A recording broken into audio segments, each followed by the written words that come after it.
Good afternoon everyone.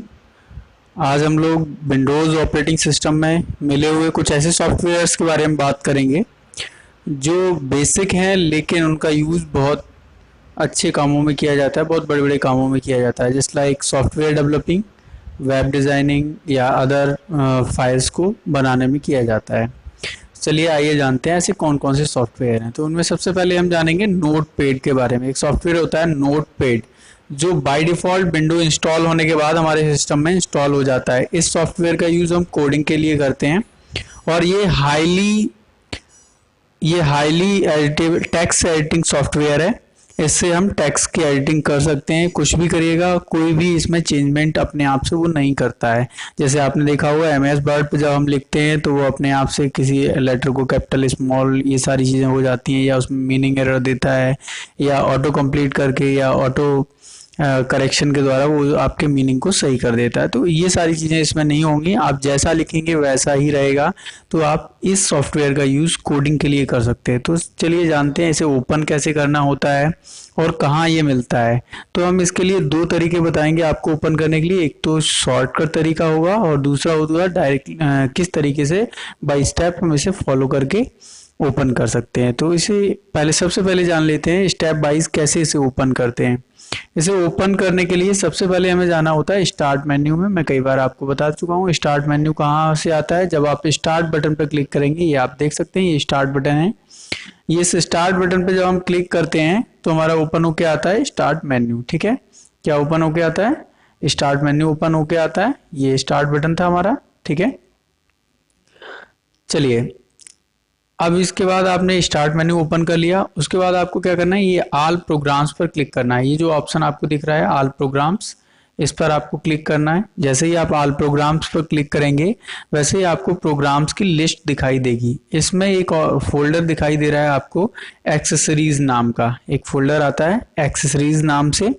इस folder पर आप क्लिक करेंगे। यहाँ पर जैसे ही क्लिक करते हैं तो यहाँ पर एक ऑप्शन दिखाई देगा नोटपैड, इस पर आप क्लिक करेंगे और वैसे ही आपका ये सॉफ्टवेयर ओपन हो जाएगा। ठीक है, आप जैसे ही नोटपैड पर क्लिक करेंगे आपका सॉफ्टवेयर ओपन हो जाएगा। यहाँ पर मैंने पहले से ओपन कर रखा है। आप इस तरीके का कुछ सॉफ्टवेयर ओपन होके आएगा। इसमें जो लिखा हुआ है वो चीज़ नहीं लिख के आती है, बाय डिफ़ॉल्ट कुछ इस तरीके का ओपन होके आ जाएगा। ठीक है, तो ये इस तरीके से ओपन हो के आ जाता है और इसमें आप कोई भी कोडिंग वाला पार्ट कर सकते हैं, या फिर आपको जस्ट लाइक टाइपिंग की प्रैक्टिस करनी है तो ये सॉफ्टवेयर आपके लिए बहुत ही बेहतर है। आप इस पर टाइपिंग की प्रैक्टिस भी कर सकते हैं क्योंकि ये अपने आप से कोई भी करेक्शन नहीं करता है। ओके, हिंदी इंग्लिश कोई भी टाइपिंग के लिए आप प्रैक्टिस कर सकते हैं, सॉफ्टवेयर बना सकते हैं, वेब डिज़ाइनिंग के लिए वेब पेजेस की कोडिंग कर सकते हैं, यानी कि काफ़ी यूज़फुल सॉफ्टवेयर है। ओके, तो इसका आप यूज़ करके देखिएगा। आप वेब डिज़ाइनिंग वगैरह के आगे वीडियोस मिलेंगे, उनमें आपको बताएंगे कैसे वेब डिज़ाइनिंग के लिए वेब पेजेस डिज़ाइन किए जाते हैं, कैसे इससे CSS की फाइलें बनाई जाती हैं, कैसे JS की फाइलें बनती हैं। ओके, नेक्स्ट इसके बाद दूसरा एक सॉफ्टवेयर होता है वर्डपैड। ये भी काफ़ी यूज़फुल है। इन केस अगर आपके सिस्टम में कोई भी ऑफिस पैकेज नहीं है, ऑफिस पैकेज इंस्टॉल नहीं कर रखा है और आपको कोई डॉक्यूमेंट तैयार करना है तो आप वर्डपैड का यूज़ कर सकते हैं। वर्डपैड एक अच्छा सॉफ्टवेयर है जिसकी मदद से आप कोई भी डॉक्यूमेंट तैयार कर सकते हैं, जो आपको बिल्कुल फ्री विंडो के साथ में अवेलेबल होता है।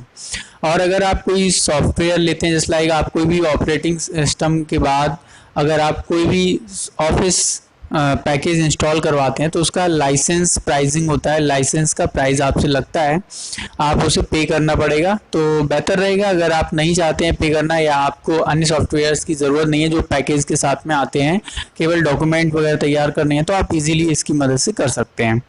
ये आपको बिल्कुल फ्री विंडो के साथ में अवेलेबल होता है। विंडो का जो कॉस्ट होगा उसी के साथ में ये इंक्लूडेड होगा। ओके, ये आपको बाय डिफ़ॉल्ट सॉफ्टवेयर इसमें इंस्टॉल मिलते हैं विंडो के साथ में। तो चलिए इसे ओपन कैसे करेंगे ये जान लेते हैं। तो लेकिन इससे पहले मैंने आपको बताया था नोटपैड को शॉर्टकट मेथड से कैसे ओपन करते हैं, उसे भी मैं पहले बता दे रहा हूँ। देखिए आपको क्या करना है, विंडो कीबोर्ड से विंडो के साथ में R बटन दबाना है। ठीक है, क्या करना है, कीबोर्ड में विंडो के साथ में R बटन दबाना है। विंडो के साथ पहले विंडो दबाएंगे फिर R बटन दबाएंगे, लेकिन विंडो को बिना छोड़े हुए विंडो बटन प्रेस किए रहेंगे और फिर R बटन दबा देंगे तो इस तरीके के एक रन कमांड बॉक्स ओपन होके आ जाएगा। इस बॉक्स में आपको टाइप करना है नोटपैड। क्या टाइप करेंगे, नोटपैड। आप जब नोटपैड टाइप करेंगे इस पर और उसके बाद इंटर बटन दबाएंगे कीबोर्ड से तो आपका नोटपैड ओपन होके आ जाएगा कुछ इस तरीके से। देखिएगा आपको यहाँ पर नोटपैड ओपन किया हुआ दिखाई दे रहा है। तो इस तरीके से आप नोटपैड को ओपन कर सकते हैं। ये आपका शॉर्टकट मेथड था, ठीक है। अब हम जानते हैं वर्ड पैड के बारे में। मैंने बताया जैसे कि वर्ड पैड पर आप कोई भी डॉक्यूमेंट तैयार कर सकते हैं। ये नोट पैड की एक प्रॉब्लम होती है, यहाँ पर आप टेक्स्ट को अलग अलग स्टाइल में नहीं रख सकते हैं। जैसे अगर आप टेक्स्ट को बोल्ड कर देते हैं तो सारा का सारा बोल्ड हो जाएगा, चाहे भले ही आप किसी एक को करें, लेकिन इसमें सारा कुछ जो भी सेटिंग्स होती हैं वो सभी के लिए अप्लाई होती हैं। जैसे हमने बोल्ड किया, ओके किया, तो यहाँ देखेंगे सारा टेक्स्ट बोल्ड हो गया। लेकिन जब हम कोई चीज़ हेडिंग वाइज लिखते हैं, कोई डॉक्यूमेंट बनाते हैं, तो उसमें इन सारी चीज़ों की ज़रूरत नहीं होती है। हम सारा टेक्स्ट हाईलाइट नहीं करना चाहेंगे, सारा टेक्स्ट बोल्ड नहीं करना चाहेंगे, तो ऐसी यहाँ पर प्रॉब्लम रहती है इस सॉफ्टवेयर में।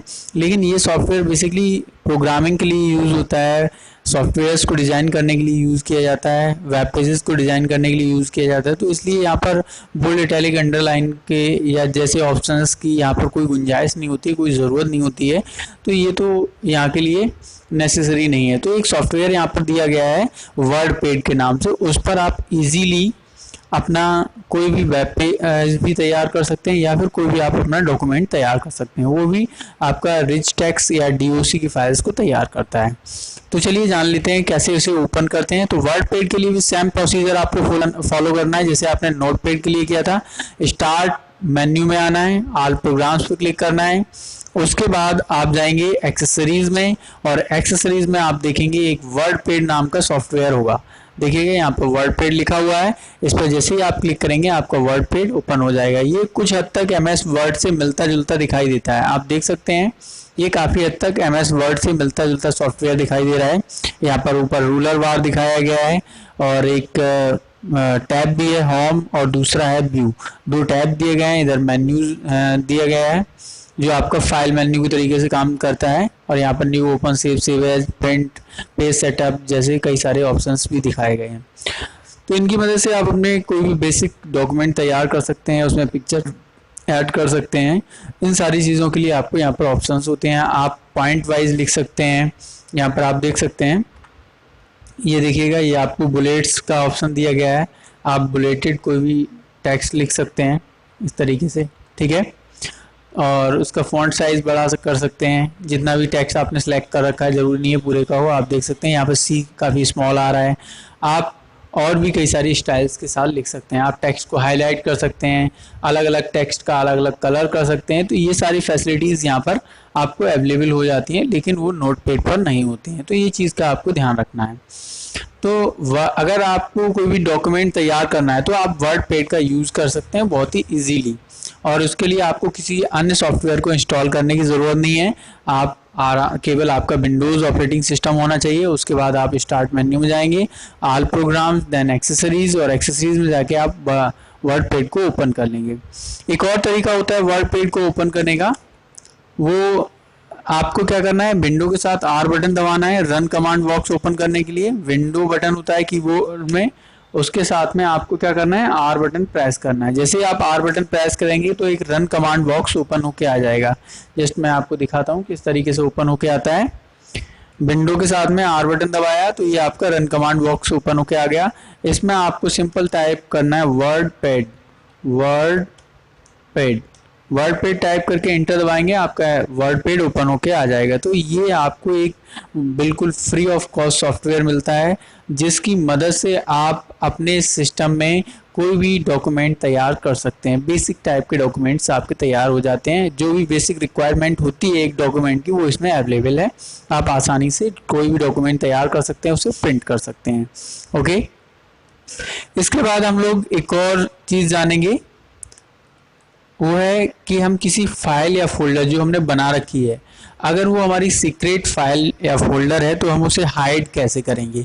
कभी कभी क्या होता है, हम किसी फाइल को चाहते हैं कि वो हाइड हो जाए, या फोल्डर को चाहते हैं हाइड हो जाए, जिससे दूसरे लोगों की एक्सेस से वो बाहर रहे, जब हमें ज़रूरत हो तो हम उसे फिर से शो करा के देख सकें। तो चलिए इसके लिए आपको करना क्या होता है, सबसे पहले आपको क्या करना है, जिस फोल्डर या फाइल को आपको हाइड करना है, जैसे मान लो ये प्रेजेंटेशन की फाइल है हमारी, इसको हमें हाइड करना है, तो हम क्या करेंगे, इस पर राइट क्लिक करेंगे, माउस से राइट क्लिक किया और उसके बाद हम जाते हैं प्रॉपर्टीज़ में। तो इसका फाइल का प्रॉपर्टीज या फोल्डर का प्रॉपर्टीज का डायलॉग बॉक्स आपको दिखाई देगा। इसमें फाइल का टाइप वगैरह दिखाई दे रहा होगा, हमें इससे कोई मतलब नहीं है। आप लास्ट ऑप्शंस पर आएंगे जहाँ पर लिखा है एट्रीब्यूट्स, रीड ओनली और हिडन, तो हमें क्या करना है, इसे हिडन कर देना है। ठीक है, हिडन कर दिया और अप्लाई कर दिया और ओके कर दिया। ठीक है, आप देख सकते हैं यहाँ पर जो हमारा फाइल पड़ी हुई थी वो गायब हो गई है। आप देख सकते हैं यहाँ पर जो फाइल अभी थी वो गायब है। फिर से एक बार ट्राई कर लेते हैं दूसरी चीज पर। ये हमारा फोल्डर है, इसे हमें हाइड करना है। हमें क्या किया, इस पर राइट क्लिक किया, प्रॉपर्टीज पर गए और उसके बाद ये देखिएगा आप फोल्डर की प्रॉपर्टीज ओपन होके आ गई हैं। आप यहाँ पर हाइड पर क्लिक कर देंगे, ठीक है, और उसके बाद अप्लाई कर देंगे। जैसे ही अप्लाई करेंगे तो एक और डायलॉग बॉक्स आ रहा है, क्योंकि इसमें कई सारे फाइल और फोल्डर भी हैं। तो ये पूछ रहा है क्या हम उन सभी जो भी फाइल या फोल्डर इस फोल्डर के अंदर हैं उन सभी पर इसे अप्लाई करना है। तो आप क्या करेंगे, उन सभी के लिए अप्लाई कर देंगे, apply changes to this folder, subfolders and files, मतलब जो भी इसमें है इस फोल्डर के अंदर जो भी चीज़ें हैं सब पर ये चीज़ अप्लाई हो जाए। तो हम इसके लिए ओके कर देंगे सिंपली, और फाइनली फिर से ओके कर देंगे। आप देखिएगा वो भी फोल्डर आपका गायब हो गया है। अब बात आती है कि अगर उसी फोल्डर को आपको वापस से लेके आना है तो कैसे लेके आएंगे, हाइड किए हुए फोल्डर को वापस से कैसे लेके आए, कैसे उसे दिखाएं। तो उसकी सिंपली आपको विंडो एक्सप्लोरर पर जाना है। यहाँ पर आपको दिख रहा है ये विंडो एक्सप्लोरर का साइन दिख रहा होगा आपको इंटरनेट एक्सप्लोरर की जस्ट बगल में। यहाँ पर आप सिंपली विंडो के साथ ई बटन दबा के भी विंडो एक्सप्लोरर को ओपन कर सकते हैं, सॉरी फाइल एक्सप्लोरर को ओपन कर सकते हैं, या फिर कह सकते हैं कंप्यूटर को ओपन कर सकते हैं, एक ही बात है। इसके बाद आपको यहाँ ऑर्गेनाइज ऑप्शन में आना है। आप देख सकते हैं यहाँ पर देखिए ऑर्गेनाइज लिखा हुआ है। इस ऑर्गेनाइज ऑप्शन पर जैसे ही आप क्लिक करेंगे तो कुछ ऑप्शंस दिखाई देंगे, जैसे cut, copy, paste, undo, redo, select all, layout, folder and search option. तो हमें क्या करना है, फोल्डर एंड सर्च ऑप्शन पर जाना है। इस ऑप्शन पर क्लिक करना है, फोल्डर एंड सर्च ऑप्शन, इस पर आपने क्लिक करना है। उसके बाद यहाँ पर फोल्डर ऑप्शन का एक डायलॉग बॉक्स दिखाई दे रहा है आपको, फोल्डर ऑप्शन का डायलॉग बॉक्स आ जाएगा। इस डायलॉग बॉक्स में आपको सिलेक्ट करना है व्यू टैब, जर्नल नहीं, आपको क्या करना है व्यू टैब को सिलेक्ट करने लाए। ठीक है, व्यू टैब पर जैसे ही आप आते हैं वैसे ही यहाँ पर कुछ फाइल्स और फोल्डर से संबंधित ऑप्शन दिखाई देते हैं। आपको यहाँ पर थोड़ा सा पढ़ना है ऑप्शंस को। जैसे यहाँ पर लिखा है hidden files and folder, hidden file और फोल्डर के बारे में कुछ सेटिंग दी गए हैं। उसमें लिखा है don't show hidden file and folder और ड्राइव्स, मतलब जो फाइल फोल्डर या आपने ड्राइव को हिडन कर रखा है वो दिखाई नहीं दें, या आप चाहते हैं जिनको हिडन कर रखा है वो दिखाई दें। तो आप क्या करेंगे, शो पर क्लिक कर देंगे, क्योंकि हमें शो कराना है वो फाइल फोल्डर जो हमने हिडन किया हुआ है। तो हम शो पर क्लिक कर देंगे और अप्लाई कर देंगे और उसके बाद ओके कर देंगे। इसके बाद जब आप फिर से डेस्कटॉप पर आएंगे तो आप देखेंगे आपके दोनों फाइल और फोल्डर यहाँ पर दिखाई दे रहे हैं, लेकिन डिम दिखाई दे रहे हैं, क्योंकि ये अभी तक ये अनहाइड नहीं किए गए हैं। अगर हम इनको अनहाइड कर देंगे तो फिर ये परमानेंटली यहाँ पर दिखते रहेंगे। अगर हम इनको अनहाइड नहीं करते हैं तो फिर से हमें फोल्डर ऑप्शन में जाके डोंट शो कर देना है, तो आपके ये फाइल्स दिखाई देना बंद हो जाएंगे। चलिए कैसे दोबारा से डोंट शो करना है, जैसे अभी हमारे ये फाइल फोल्डर दिख रहे हैं लेकिन डिम दिख रहे हैं। तो हमें क्या करना है, सिंपली वही कंप्यूटर पर आना है, यहाँ पर फिर से ऑर्गेनाइज में गए और फिर से हमने फोल्डर एंड सर्च ऑप्शंस पर क्लिक किया और उसके बाद व्यूज में गए और व्यूज में जाके फिर से हमने डोंट शो कर दिया हिडन फाइल्स एंड फोल्डर और अप्लाई कर दिया, ओके कर दिया। ये हमारा देखिएगा यहाँ से फिर से गायब हो गए।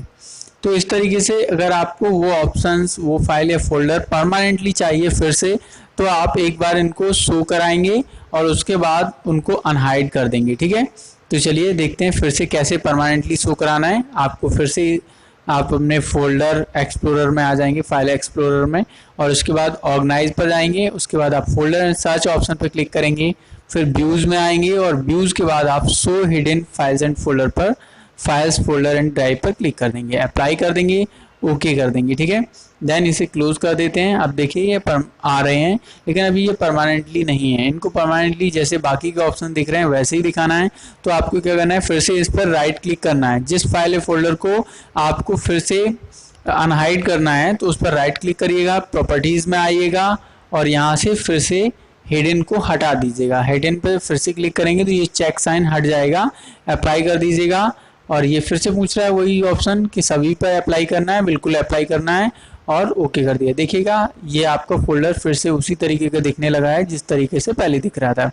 इस फाइल को भी सेम उसी तरीके से हम कर सकते हैं। इस पर राइट क्लिक करना है, उसके बाद आपको प्रॉपर्टीज पर आना है और फाइनली हिडन ऑप्शन को हटा देना है, अप्लाई कर देना है, ओके कर देना है। ये देखिएगा आपकी फाइल फिर से वैसी की वैसी दिखाई देने लगी है। तो ये तरीका था आपको फाइल या फोल्डर को शो और हाइड करने के लिए। किसी भी फाइल को आप हाइड कर सकते हैं अगर उसमें सेंसिटिव डाटा है, आप चाहते हैं कोई उसे रीड ना करे या आप चाहते हैं किसी से उसे हाइड करके रखना है, तो आप इस तरीके से अपने फाइल या फोल्डर को हाइड कर सकते हैं। Thank you. नेक्स्ट वीडियो में हम लोग और भी ऐसे ही अच्छी चीज़ों के बारे में जानेंगे जो विंडोज़ से जुड़ी हुई हैं और थोड़ी इम्पॉर्टेंट भी हैं।